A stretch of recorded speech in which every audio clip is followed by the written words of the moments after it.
Hello there, and thanks for joining me. I'm Corel Painter Master Aaron Rutten, and in this video I'm going to show off some new liquid and drip brushes that can be found in Corel Painter 2018. The brushes can be found in the blenders category. There's Fractured Blender, Stencil Oily Blender, and Speckle Diffuse Blender. Now these brushes blend paint, they don't add paint, so you'll have to put some paint down on your canvas. This is a painting that I'm working on of a mountain, but I've gone ahead and just placed a little red swatch here so that we can blend that.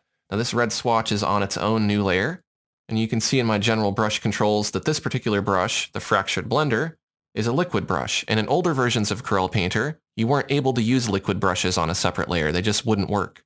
But now if I go to that red box layer and I blend with the Fractured Blender, you can see that I'm getting this nice fractured edge effect if I scrub back and forth. I can also simply just tap to create these little broken dots. If I use a bigger brush, I get bigger fractures. If I use a smaller brush, then I get finer fractures. But you can see it's respecting the transparency of this edge as well. So it's not adding white, it's blending with the background. Let's try the next brush, which is Stencil Oily Blender. And as its name implies, it uses the dab stencil technology. So we want to open our dab stencil panel. That can be found in Window, Palette Drawers, Texture Painting.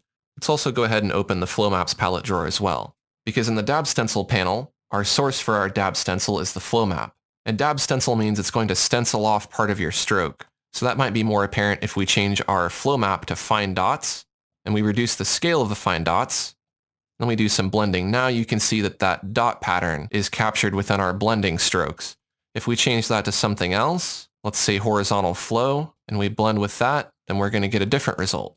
But either way, we get this nice, oily, blendy, streaky effect, which I like a lot. Let's try the third brush, which is Speckle Diffuse Blender.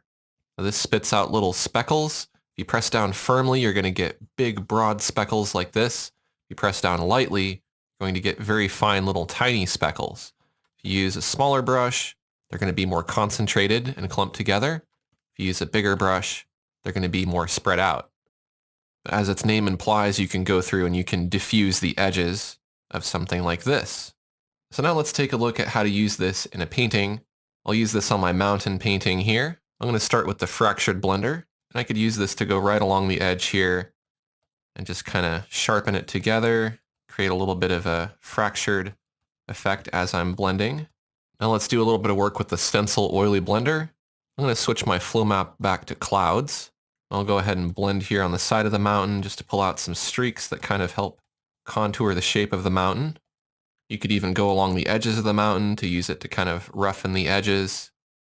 Or you could even use it on the clouds in the sky just to blend those up and give those more character. And of course you could use any of the other blenders in conjunction with these new blenders. For example, I'm using an older brush which is called Diffuse Blur. I'm using that just to soften this a bit. Let's go to the third brush, which is Speckle Diffuse Blender. And we could use that here on the trees to add a few more leaves. I can just kind of tap.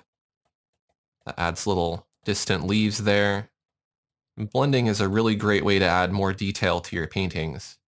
You could even use it on the snow if you wanted to add a little bit of grain to the snow. And that should give you a good idea of how to use some of these blenders in your artwork. Definitely give these blenders a spin. If you enjoyed this demonstration, take a quick second to like this video. And don't forget to subscribe to this channel for more Corel Painter videos. Thanks for watching, and I'll see you next time.